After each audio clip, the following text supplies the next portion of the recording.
What's up, everybody? Welcome back to Vast Sky Media. It's your boy Kyle. I'm here with our co-pilot Jax, and today we are coming to you live from Los Angeles, California, USA, from Museum Row on the Miracle Mile.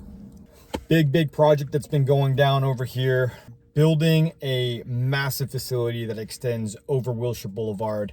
We're going to be taking a look at the remaining museums that were right next to the La Brea tar pits.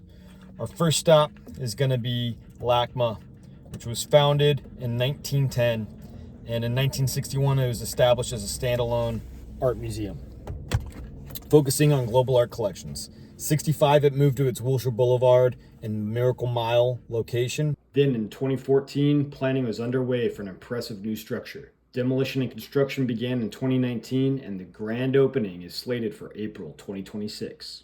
We're going to be getting some new construction footage. We're probably going to be back here to check out how the progress is going throughout the rest of the year.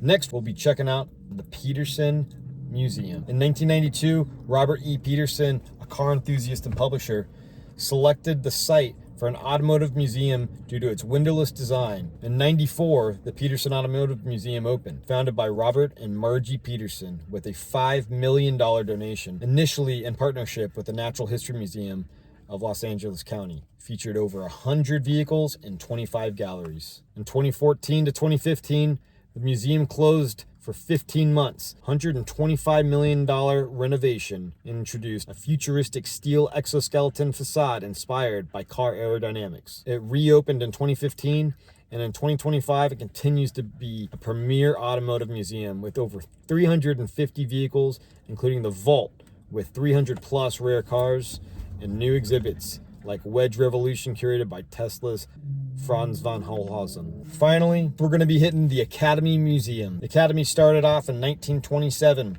The Academy of Motion Picture Arts and Sciences, AMPAS. In 2011, plans were announced for the Academy Museum of Motion Pictures to be built in Los Angeles, initially targeting 2017 for its opening.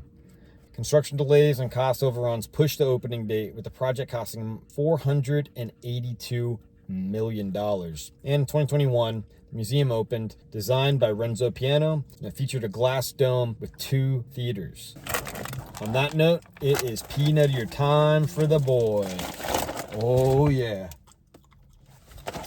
Like what we're doing? If you want to help support the channel, give us a sub if you haven't already. Buy me a coffee, link in the description below. Super chat, super things, all that goes a long ways in helping us bring you some quality summertime content. So without further ado, let's go and get on up there. Show you guys what's going down. Peace.